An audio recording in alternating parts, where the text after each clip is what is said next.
Targon. To better understand Runeterra, one might start with Targon, where legends of the world's creation often begin. Like any place of myth, it is a beacon to dreamers, pilgrims, and seekers of truth and enlightenment, such as the hardy tribes of the Rakor who call the mountains home. Mount Targon itself is the mightiest peak in Runeterra, a towering pinnacle of twisted, sun-baked rock that seems to reach ever upward towards the stars. For millennia, mortals have been drawn to climb Mount Targon, even though they cannot always explain why. The ascent is known to be all but impossible.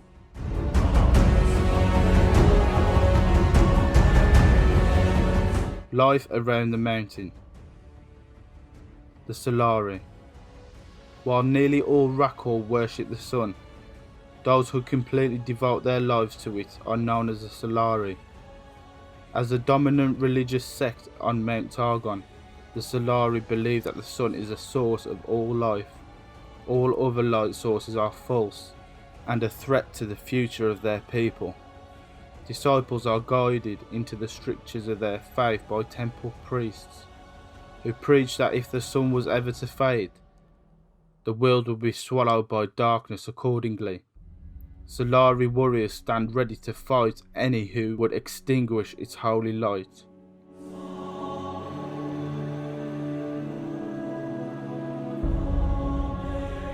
The Lunari.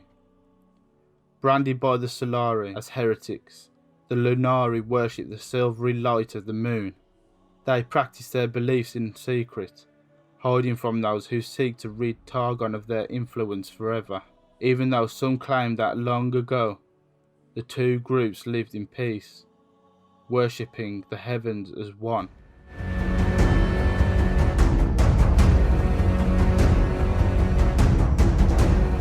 Tamu. Flocks of tamu are raised by the Rakor. Their lush coats are sheared twice yearly and woven into warm clothing and other textiles.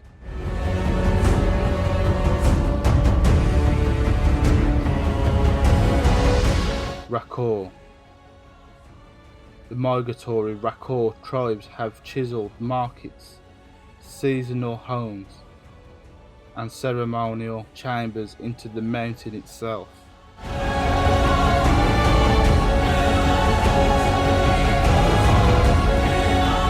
A sacred pilgrimage.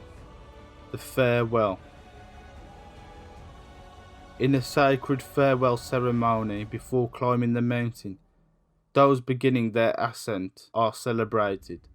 This day marks the moment when the fate of their souls is placed into the hands of Targon. Most will likely never be seen again.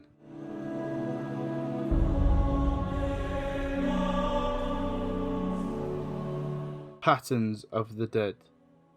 The mountain's sheer flanks and treacherous conditions make climbing it incredibly difficult. It's a grueling test of every facet of an experienced strength, resolve, willpower, and determination. They sometimes think to start out in groups to assist one another on the way, since when a climber is exhausted or hurt, there is no hope of rescue from below. The bodies of the dead do not tend to decay at such heights, but seem to gradually meld with the rock, becoming twisted into the circular patterns and ridges of the mountain.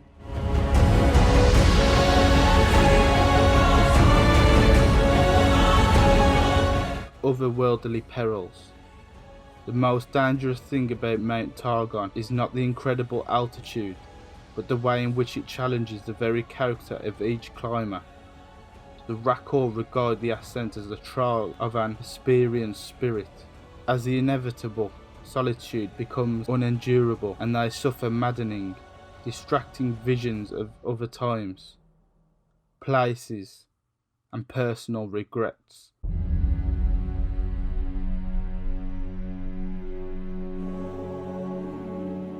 Piercing the heavens. Reaching the summit.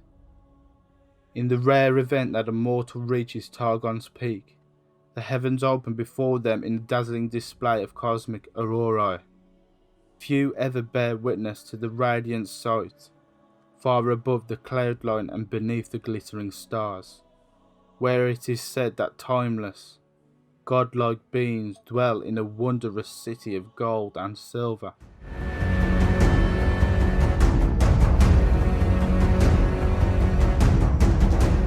Touched by the eternal. The skies around Mount Targon shimmer with celestial majesty, the radiance of sun and moon alike, fiery comets streaking the darkness, and constellations of stars that can be seen from nowhere else on Runeterra. The Rakor have long held all of these to be aspects of great and unknowable stellar beings, powerful and ancient on a scale beyond mortal imagining. Indeed, once every few generations, one of these aspects may descend from the mountain within the body of a climber they have deemed worthy. Such an occurrence is the stuff of legends, and it is likely that these divine creatures shaped the destiny of the world in ages past.